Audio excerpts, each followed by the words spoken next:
Yeah, is the legendary Mr. Ted Neeley. Ted, how you doing? I'm doing great, Ray. How about you? Well, Ted, it's a long night. I'm feeling fantastic tonight. I'm very grateful to be able to speak with a mega celebrity such as yourself. And, looking over the long list of incredible achievements as you've done in the world of entertainment it's breathtaking, simply breathtaking.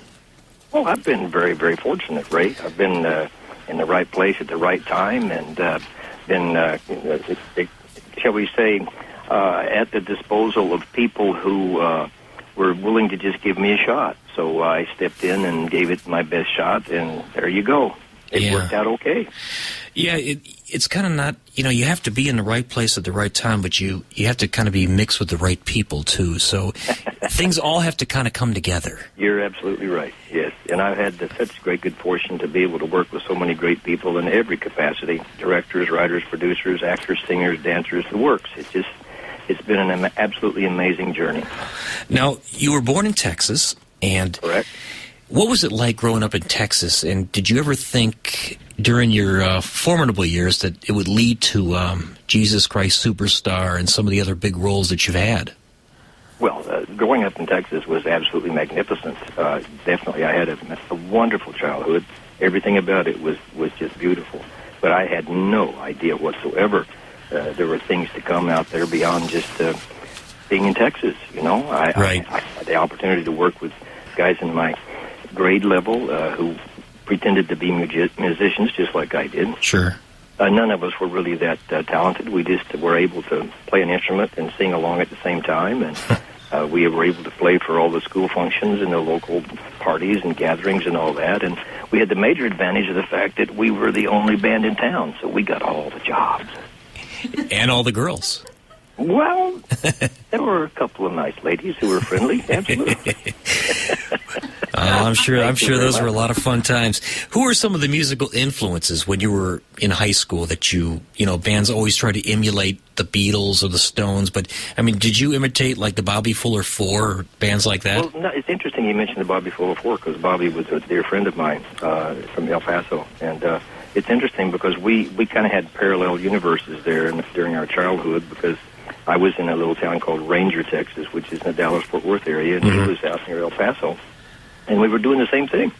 And we didn't know anything about that until we both turned up in California with our bands trying to do things out there. So he was great. But quite frankly, he was right along with us. So the emulations that we did were all, the Chuck Berrys and the Elvises and the Gene Vincents and all those guys with those early rockers, that really made an impact on music just in general. And we were literally referred to as a weekend human jukebox because we covered everybody. Yeah. Anybody who had a song on the radio, we would play it. And whenever we'd play for dances, we also always took requests. And the general rule of thumb was if you requested a song and we didn't know it, you come back tomorrow and we will. So we covered everybody, stole from everybody. Well, that's what you got to do when you're young. That's how you learn. That's right. Until you write your own material, of course, then. Well, down the road, you hope maybe you have an opportunity for that, but we had no clue, honestly. We just were doing what we loved doing, and we were amazed that people were willing to pay us a couple of bucks to come and play some music for them. And we pursued that right on through high school and out of high school and went out to California, and next thing you knew, other things started to happen. So, as I said before, being in the right place at the right time and having the courage, if you will, to stand up under scrutiny and give it a shot. What was your first big break when you went to Los Angeles? Actually, just being able to get hired and playing in the nightclubs there was absolutely remarkable. There were so many bands there that were playing who were all great. Yeah. We were a little bit different because we were from Texas and we had that sort of Tex-Mex element that no one else out there had. So we were hired to do things that other bands weren't because we had, a blues influence and country influence and all that. So we had a wider variety of material, if you will. And just being able to play in those clubs was incredible. To play on the Sunset Strip, be able to play in a Whiskey A Go-Go in the Trip. Well, the Whiskey A Go-Go must have been an amazing place back in the mid-'60s. It was remarkable. The biggest bands in the world came there to play. Yeah. And they were playing at the Whiskey, and we got to play at the Whiskey occasionally. And every time we played anywhere else around that area, was a place called Gazzari's, which was just literally a block down the street from the Whiskey, where all the monsters played, and we'd be playing right next door. So we always got the overflow. It was fantastic. Now, you were in Los Angeles for a great many years, and who was the first big person that you were able to come in contact with that led you to your acting career? Actually, that was done, quite frankly, by a magnificent director and an actor who was a complete unknown at the time, who used to come in and hang out with us in the clubs wherever we played. As I said, we were fortunate enough to get hired to play those theaters and those clubs, and we were able to develop a group of people who would come no matter where we were. And it was, always actors, singers, dancers, producers, writers, people in the industry, both film and television and theater. And we developed a group of people who hung out with us, and the club owners all liked that, because whenever we played, those people would come, and they would always have a full house. So we always talked to people at our intermissions and after the show. And they got to the place where they would allow us to hang out with the folks after we finished playing. So they'd literally lock the front doors, and people would hang in and just talk. And one night we got into a heavy conversation about who had the most difficulty in just gaining work. And one of the actors challenged me. He said, well, why don't you come with me and see what I have to do to audition for a job? And I went with him and watched him audition, and they gave us all numbers. I couldn't get in without getting a number to actually get in the building. They called his number. He auditioned, and we started to leave, and they called my number, and I walked out the door. He grabbed my arm and said, go up there and see what it's like. So I did, just to see what it was like. And I did actually audition, and they hired me. They didn't hire the actor.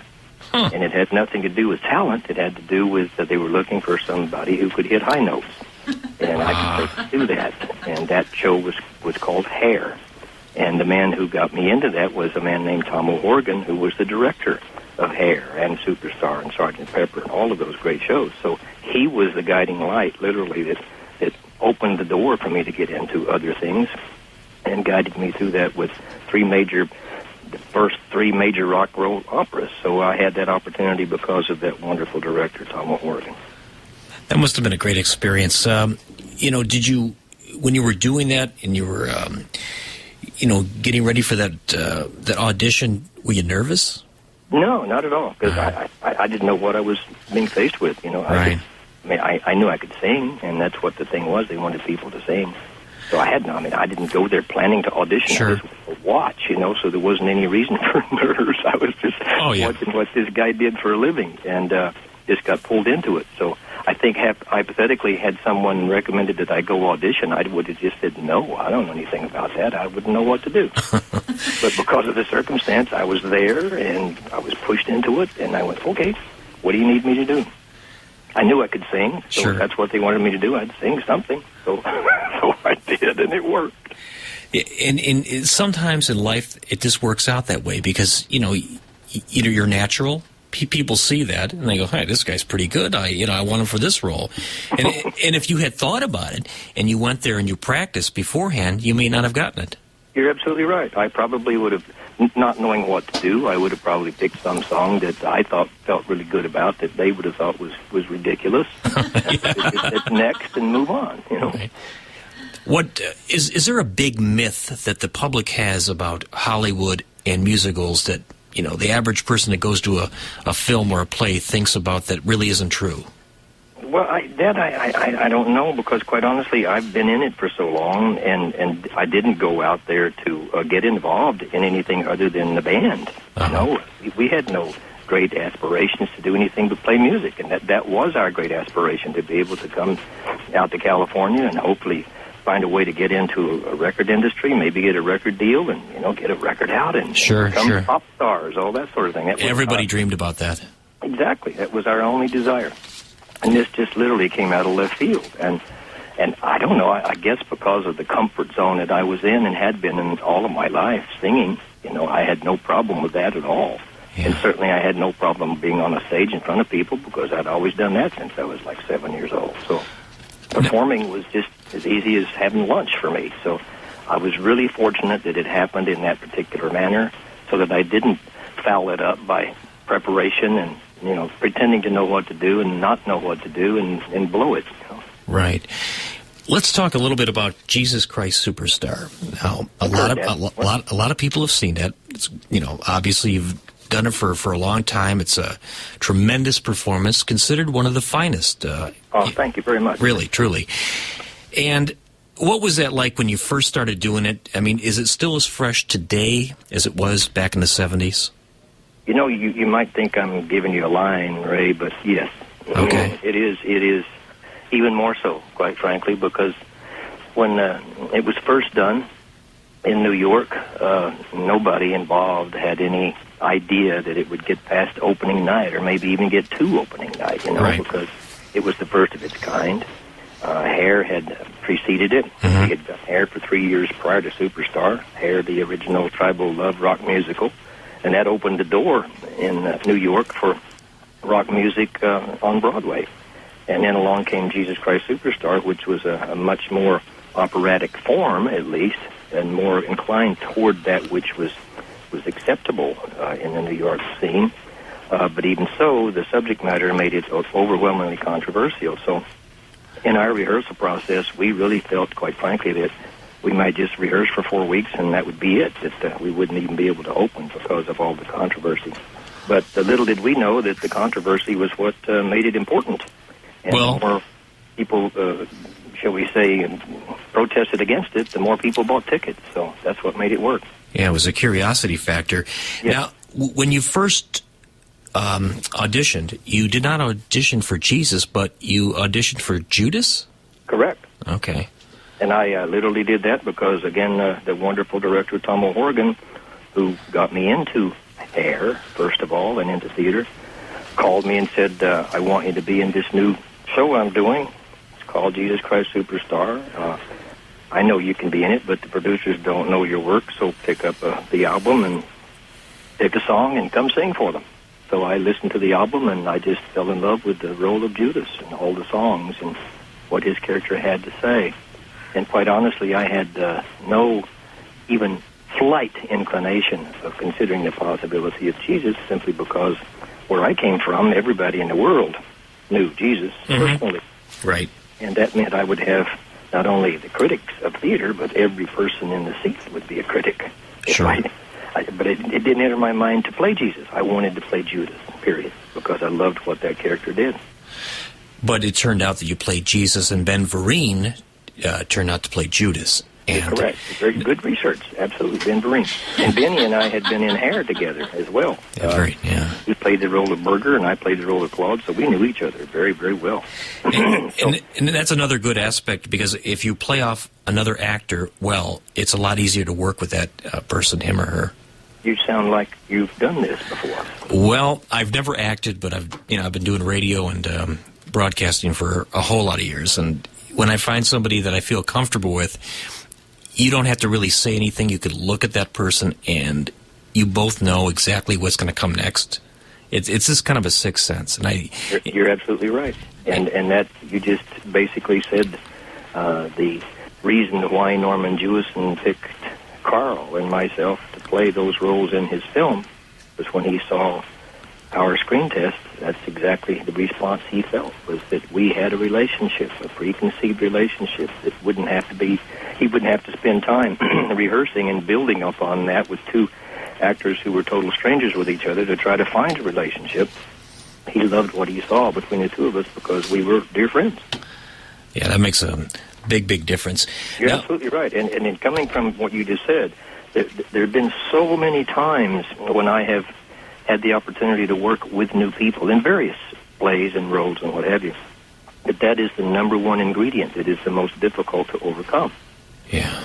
Is the people, everybody works and everybody does everything they can to make relationships develop, but sometimes it's just next to impossible to dig down deep enough for that to happen if you don't have some sort of a common denominator between the two of you. That is absolutely true. Now, Ted, we're going to take a momentary break, and we're going to play something off your latest CD called Workin'. It's called Workin' for the Words. And this is a very interesting CD. I like it a lot. Sing a Beautiful Days, track number 1. We're going to play this one and come right back for the interview, if that's all right with you. Thank you very much. Okay, we'll be right back. This is Ted Neeley.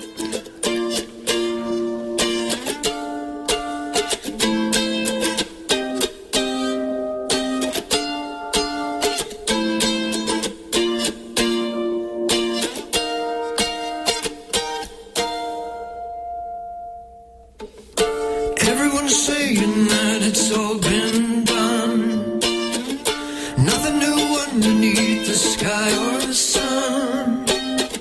And that's the way it's been since the West was won. But I don't understand if obsolescence is the aim of the plan. Every day I wake up and I thank the night for seeing me through to the morning light.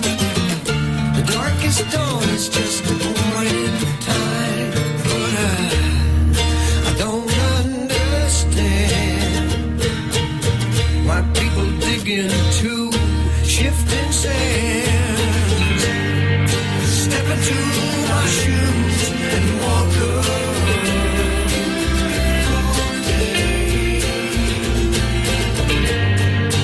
look through my eyes and see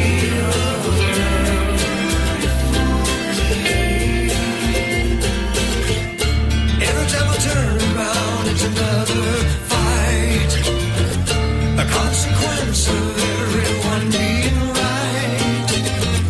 And one way seems to be the sign of the times, but I don't understand why dog eat dog is the law of the land.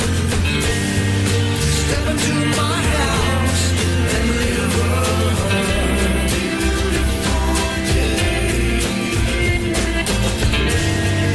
jump into my mind and think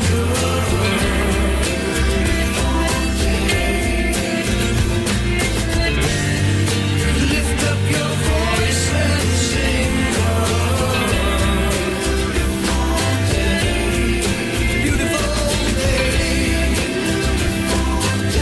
a beautiful day, a beautiful day.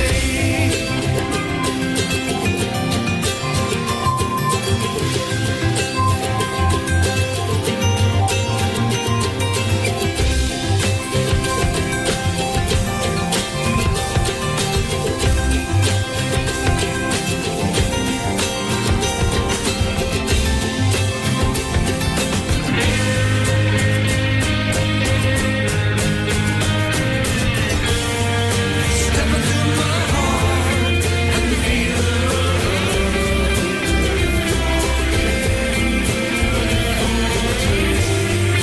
reach out to my hand and touch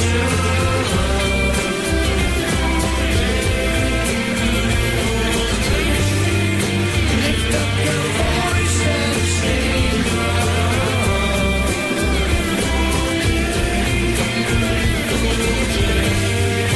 lift up your voice and sing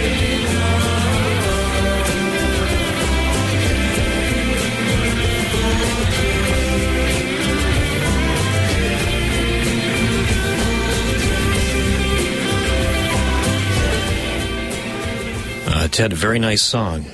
Thank you, sir. Thank you very much. Thank you for playing that. Sure. What was the genesis of that song? Just basically where it comes from lyrically, the whole element of how people find themselves in a place in their lives where that maybe things just in general are not going well. Yeah. They aren't happy with life overall. And the essence is the belief that if you, shall we say, consider the source and rise above it, you can make every day, hopefully, a beautiful day. Sing along with it, make it positive. So, really, what you're saying in the song is we have control. Yes. Okay, so if we want to think positive, we'll be that way, and if we don't, we'll be just the opposite. Precisely. And, you know, that's an easy thing for anybody to just say, but that's something that I've believed in for quite some time because, you know, you mentioned at the beginning of our conversation the fact that I've had some good opportunities and been able to be involved in some really wonderful projects, which you're absolutely right. But believe me, within that, there have been times when everything looked like it was falling apart. Uh-huh. Oh, and it would have been easy to just say, well, hey, that's enough. I'm doing the wrong thing. I got to stop this and go do something else. But I've known all my life this is what I want to do and what I invest at doing and at least have the capability of doing. So I always do everything I possibly can to live with that philosophy, to be able to literally consider the source, whatever it may be, and rise above it. I think that in life, I think things are put in front of us in life to make us stronger. Yes. And if everything was too easy, we would become too complacent.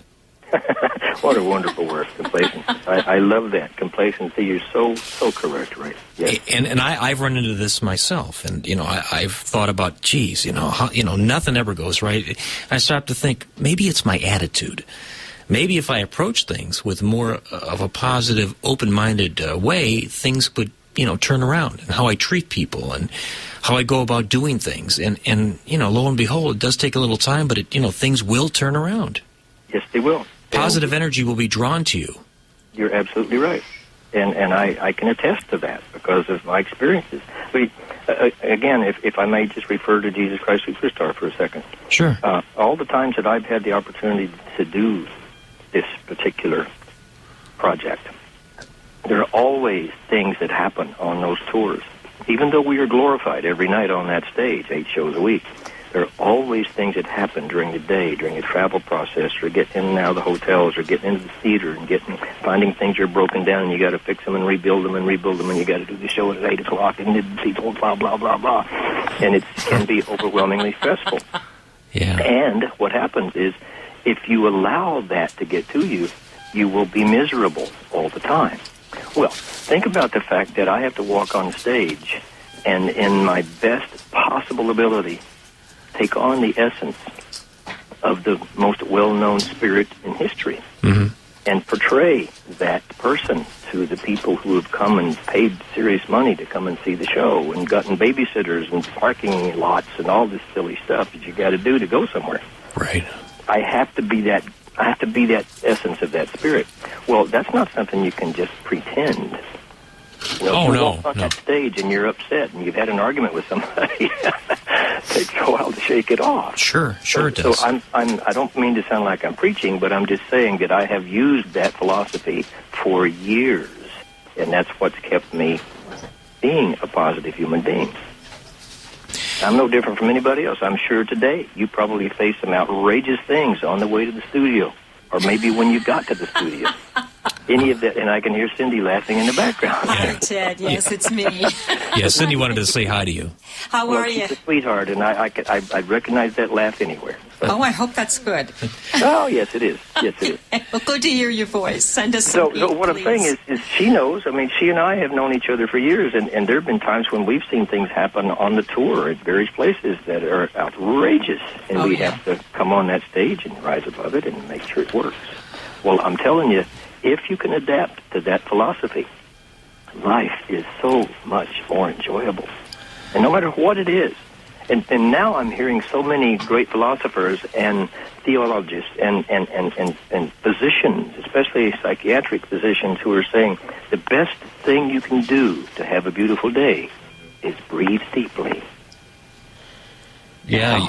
How difficult is that? No, you're right. I've heard that from a number of people. Yoga, exercise professionals, religious people. You're right. Yes, because that simple process feeds your entire psyche. It feeds oxygen to the brain. It gives you a chance to just take a breath and go, well, where am I right now? Let's see. And it sounds silly to anyone who may not have ever experienced it, but I'm telling you, it's the easiest, simplest, most enjoyable way to find a peaceful moment so you can sing a beautiful day. Well, I don't think we realize little things that we can do to make our day a little bit better or more livable. If we do take a deep breath, maybe not drink so much pop, perhaps. I mean, good choice of words. Yeah. Well, yeah, we got to be real careful of what we put in our bodies, because if we don't put the right things in them, we're going to get the wrong things out. Right, you're absolutely right. And you said it's the little things. Well, that's the title of one of the songs that's going to be on the next CD. And the whole premise of that is it's the little things that get you. The little things that just, get in there and go at you and get at you. And you get annoyed and you're going, I hate this. The next thing you know, you're screaming and banging holes in the walls, if you find a way to just kind of file them in their proper place and remember to do that deep breathing moment whenever, at any time. I remember as a child hearing somebody say, well, Ted, when you get angry, the best thing you can do is to take 10 deep breaths. And I thought, well, that's pretty stupid. But I've heard similar things. People in my family would say that, and I'd rather go out and punch a tree or or something like that. Tree. Yeah, that's the nature of the male beastie. We go beat up a tree, and then we go, oh, if I hurt that tree, my oxygen capacity will be depleted because that tree's giving me oxygen. I got to go back and apologize to that tree. Sorry, Mr. Oak, I didn't mean to do that. That's right. Hold on one second, Ted. You are listening to WCSB Cleveland. This is Ray Carr filling in for the Buddha. We're speaking now from Los Angeles, California, Mr. Ted Neeley. Just to make sure we get that all on, Ted. Thank you, sir. All righty. We are back live, and we'll be on the air for as long as the FCC will allow it. Are we skirting the edge for Friday? Oh, no. We're here till 6. No, actually, we'll be here, I think till 6 a.m. our time, which would be 3 a.m. your time. But, ooh, baby. yeah, we'll go for a good hour. I'm sure you're a very busy man. So what's on the agenda for you right now? Are you in the midst of any projects? Yes, as a matter of fact. I'm in the midst of a film project that I've been wanting to do for quite some time, and it's finally coming to fruition. Also, working with the band. Little Big Band and I are going to do our best to make a few festivals here during the summer to further, shall we say, preview what we do to the unknowing public, and hope that we get some positive response like we have on the last experience we've just had on the tour.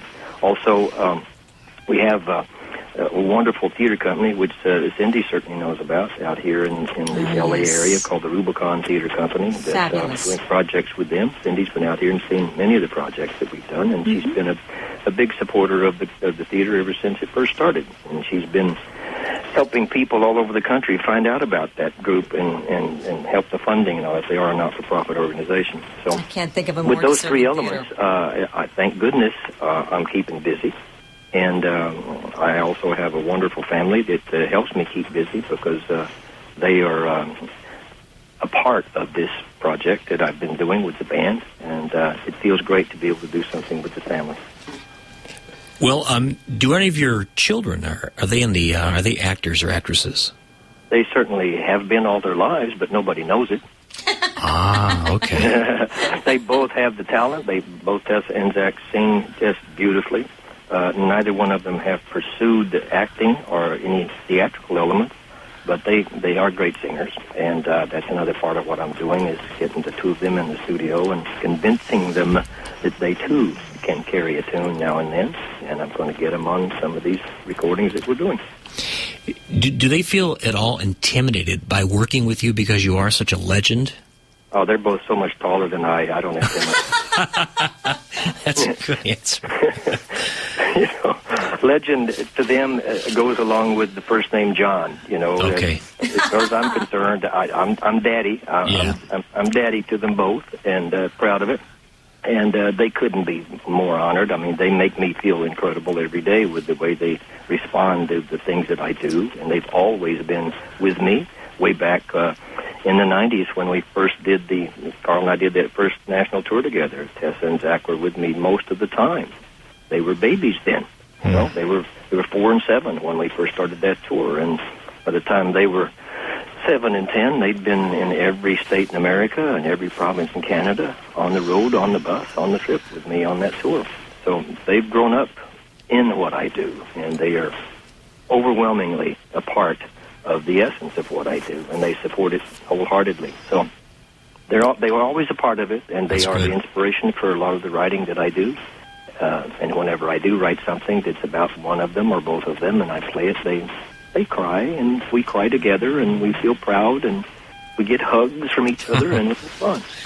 I think that's the mark of a successful actor, actress, or musician, or anyone in the entertainment field that has a family close to them. Oh, boy. When they're doing what they do, that person is so much happier.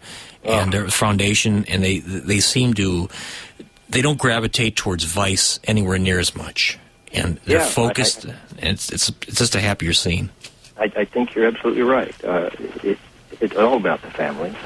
No questions about the family. I'm just honored that I'm part of this wonderful family, and that they still acknowledge that I am. That's good, see? Because I know some people who don't have that luxury, you know. Right. Well, I think that's what happens, Ted, is a lot of people I spoke with, they get on the road, and I think that inside them there's something missing, and they're looking for something. And they're going out drinking and doing all the other things they probably shouldn't be doing, looking for that missing link, and they just can't find it. And really what it is they want a sense of belonging with people that love them. Wow. When are you putting out the book, Ray? Hopefully it'll be... No, I'm these are waiting just for perceptions that this come to me as I'm speaking, and I just I want to put out a book, though. I really do. Yeah, well, you call it perceptions, you know. Just call it perceptions that come to me when I'm speaking. Yes. And you can go on speaking tours. You go to all the colleges, and while you're speaking, you have a person sitting next to you writing down everything you say. That's chapter 1, and the next thing will be chapter. Yeah, That's how you write the book, right? I'll Well, write them all down. hopefully that'll happen someday. Yeah, you've tossed out some diamonds here tonight. I think that's great. Well, thank you, Ted. Thank you. Coming from you, I'm quite honored. I'm a student here at Cleveland State now. Even though I'm a much older student, I'm still trying to go back and finish my degree because I was sidetracked a bit when I was younger because I had a family very young. But you're never too old to learn. Older and wiser. Yes. That's the key. It's a shame that we can't find what we find through experience, that we can't find that somehow in our early education process, you know, that we can acknowledge the need for the wisdom, but the wisdom comes with age, so to speak. And then you can't help but wonder, does it show? So, I just saw it lyrics from the song. Anyway, the thing is, I've learned so much from the experiences of being out on the road and having my family there, so that those times when I'm out on the road without my family, I know what life is about.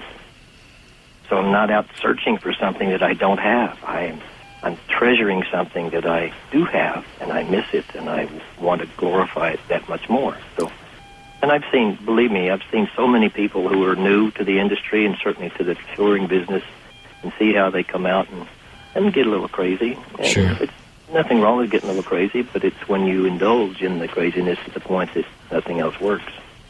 Mm-hmm. Then the problems happen. You become obsessed with craziness. Yeah. It can all be fun. You just got to channel it in the right direction. Yeah, and that comes with maturity, and some people, unfortunately, never reach that level. Yeah, and it has so much to do with the formative years of your life. You know, those first 6 to 10 years when you're somewhere, and if you're fortunate enough to have a close-knit family, that makes all the difference in the world. It's the people who are out on their own so early in life that get a little mixed up sometimes because they don't have that guidance or that feeling of belonging to the family unit. And I'm honored by the fact that I had it as a child, and thank goodness I've observed it in our children as well. Yeah, amen to that. Ted, we're going to play another song off your album, Working for the Words. Do you want to pick one off here? Well, let's see. Why don't we let Cindy pick one? Cindy, would you like to hear us? The whole album is very good. Sure. Raisin Lazarus? Number 6. I think that's great. All right, well, let's spin it. Ted Neeley will be right back with more. Stick around. You're listening to WCSB. You're in Cleveland.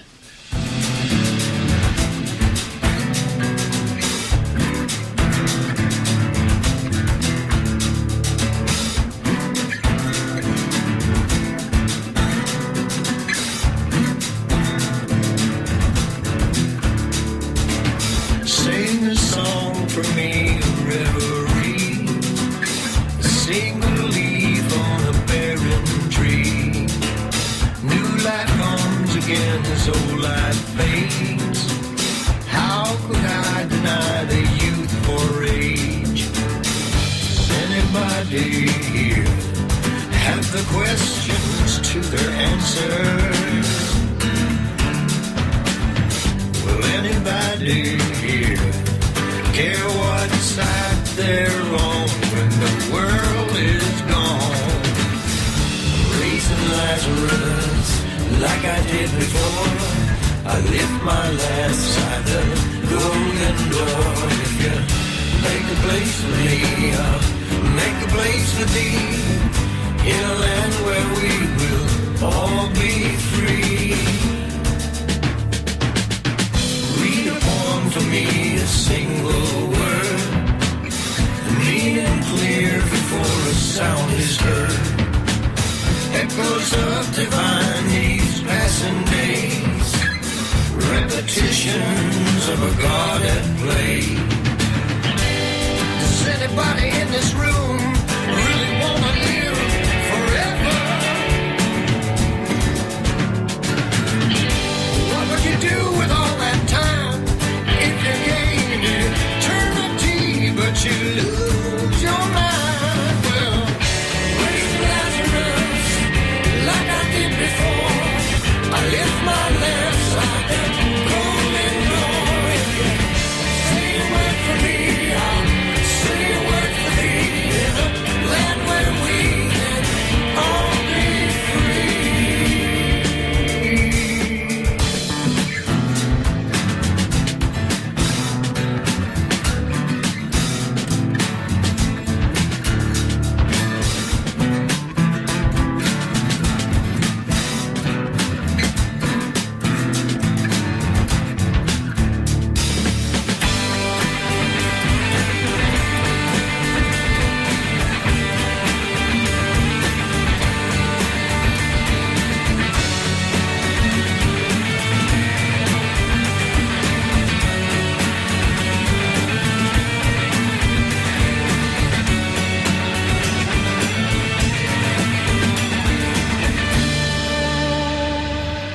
I'm raising Lazarus like I did before.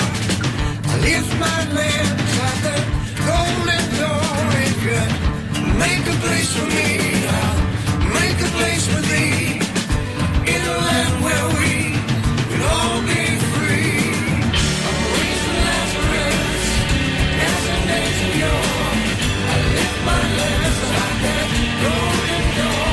If you say a word for me, I'll say a word for thee, in a land where we will all be free.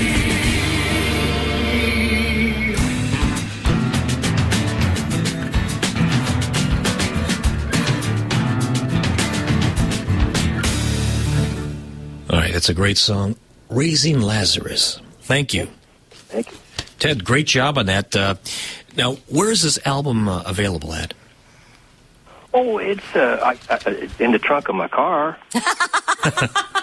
Yes, you can get it from the trunk of Ted's car. Call 1-800-TED. No, I'm just kidding. 1-800-Trunkage. That's what it is. 1-800-Trunkage. Call it today and you'll win a free set of Ginsu knives. No, And a spare tire. it is a great album. Seriously, Ted. It's you could feel the sincerity coming through, and I really enjoy it. Thank you. Well, it is actually available on iTunes and Amazon. Okay. Rhapsody. You can check it out there, yes. Yeah, absolutely. And if people want to just get a sampling, they can go to the website, which is neelytour.com, www.neelytour.com, and we have the songs are there. They can listen to them and see if they like them enough to be interested to maybe purchase that. All right. Well, hopefully they will do that. Ted, if I may, let me get back to your career here. What are some of the, when you write your book, what are some of the great highlights of it? I mean, in your opinion, I mean, I could look here and read this and that, but, from your perspective, what are the things you're most proud of? Tessa and Zachariah and Leanne. Well, that's our son and our daughter and my lovely wife. They're great people, by the way. And I've heard nothing but good things about them. But if let me just say that because my family is the most important thing in the world to me, I have to then credit how my family came to be, which is... Oh, tell me, yeah. Which is Jesus Christ Superstar. Ah. Because when I had the great good fortune of Norman Jewison deciding to use Carl and myself and cast us in the film version of Jesus Christ Superstar, he chose to take our entire company to Israel to shoot the film. And there were people from all over America who were part of that. But the dominant element of the dancers came out of Toronto, Canada, because Norman Jewison is from Toronto. Though he lives in California, that's his home base, and he has and still does a lot of work there. And he worked with several choreographers, one of whom he chose to be the choreographer for the film Jesus Christ Superstar. And they collectively did the predominant casting of the dancers and singers in Toronto and in New York. And one of the persons who was in that company of 50 people who were brought from America to Israel to be the cast, if you will, of Jesus Christ Superstar is a lady that became my wife. So had I not gone to Israel to be a part of that wonderful film, I would have not met Leanne, and there wouldn't be a Tessa and a Zachariah. So that is without question. Whether people feel the same way as I do, that project is the highlight of my life. I see. That makes perfect sense. Yes. See, it's always interesting to hear from the performer's perspective, because, you know, an onlooker will say, well, it's got to be this or that, but, you know, how do we really know unless we're there? You know, you've experienced something entirely different than the person in the audience. They don't know that. Yes, that's right. Very interesting. And just keep in mind that neither Carl nor I, nor anyone else who was involved in the film version of Jesus Christ Superstar, none of us went to Israel looking for a date. We were going over there to go to work. Sure. And in my case, certainly you mentioned the thing about fear or nerves or what have you. Here I am confronted with the possibility of pretending to the 2,000-year-old legend of Jesus, and I hadn't even been in front of a film camera prior to that time. And there I was, being given that opportunity by a magnificent Academy Award-winning director, Norman Jewison, to portray the image and the spirit of Jesus. And so I could not have been more serious about my work. So the essence wasn't that we were there, as we were talking earlier, about partying, you know, and all that. That was not the norm.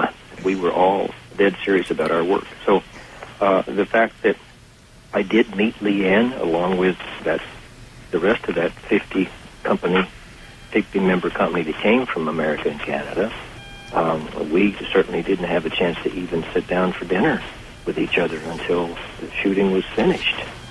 So, but during the relationship, or during the film, the relationships grew with all of us. We became very close, all of us. And when you do something in any theatrical sense, the relationships are tremendous. It develop through the cast members and the crew and the band and everybody who's traveling and working together. But when you add the element of spirituality and being surrounded constantly by the essence of spirituality in Israel, where we were shooting right in the footsteps of where it all allegedly happened, a closeness developed with all of us. A bonding. This day we are family. We have bonded, yes. We are a family to this day, those of we who are still around to talk about it. And it's remarkable. So the point I'm making is we weren't over there on, can you date this? You know, we were there working. And what grew out of our relationships as performers in that film gave us all an entire different perspective on life. And Leanne and I grew out of that experience.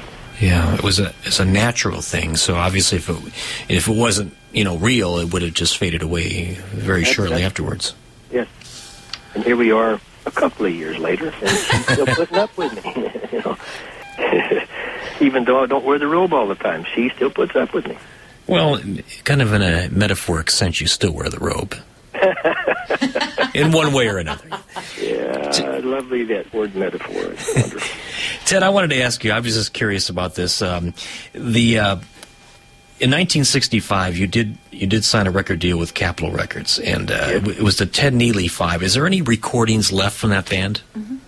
Well, there are in somebody else's trunk. I'd love to get a copy of something that you did back in those days. Well, you know, those things are available, and the reason I know that is people come to talk to me after shows constantly and bring copies, not only albums, but singles and what have you of the things that we did back in 1965. There was an album on Capitol. Then when Superstar was released in 1973, there was an album that I was able to do on RCA. It was called 1974 AD, and people bring that one all the time to be signed. So somehow they get hold of it. I have both of those. Well, then have everybody call Cindy. All right. She has a warehouse. So Cindy, you have the original copies I have of both of them, yes. Okay, because I want to play them. I do an oldies show on Tuesday mornings. Oh, that's great. And I love, like, early on in the interview, I mentioned the Bobby Fuller 4. I love the Bobby Fuller 4. Weren't they great? And I fought the law and the law won. I have a whole bunch of their stuff. In fact, I have an old radio jingle from, I think, here, hold on. I'm going to find this here. I want to play this for you, see if you remember this. The Bobby Fuller 4 had, they were really big, and they had the Big Kahuna. It was a radio station in L.A. Now, I want you to hear this for a minute, and tell me if you remember this jingle. All right. Here we go. 93 KHJ.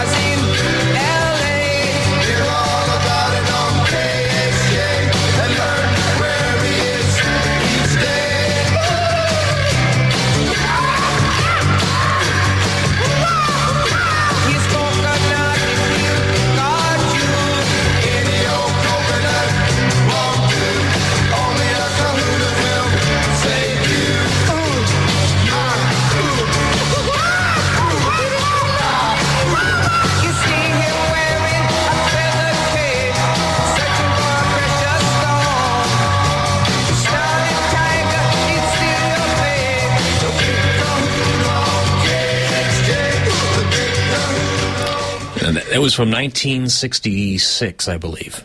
Well, there's no question that I remember that, and I remember that station well. There was also a DJ named Sam Riddle who came from KHJ.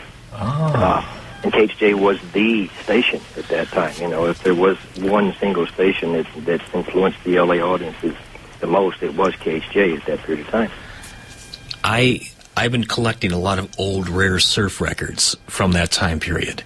Yeah. And I'm trying to get a hold of all these off-the-wall bands from L.A. From 1963 to 67, and I've compiled quite a good collection of that. But this is the only place I can play it. I can't do it when I DJ a wedding or something like that. So and now the 1963 hit, and I go, hey, we don't want to hear this stuff. We want to hear Lady Gaga. It's like, come on now.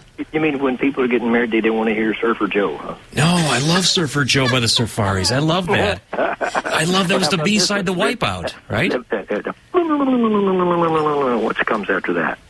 Wait, hold on. I have it right here, actually. He'll find it, too. He's got everything. The guy's an encyclopedia of music. No, it's just that I remember all this stuff. I mean, we could play bands like, the Pyramids. Remember the Pyramids? Sure. Oh, my God. And honestly, what you're talking about is one of the key reasons why the band I was in when we came out to California was successful, because we were the only band playing anywhere in Los Angeles at the time that wasn't playing surfer music. Because everybody was Surfer Joe. It was Dick Dale and the Deltones and the Beach Boys and all Surfing Safari all day. It was all surfing. Nothing wrong with it at all. It's just it was complete California music. You were singing What Kind of Fool Am I around that time, right? Yeah, and I was thinking, what kind of doofus am I? Hold on, Ted. Here you go. Surfaris. This was the B-side to Wipeout on Dot Records. Oh, God.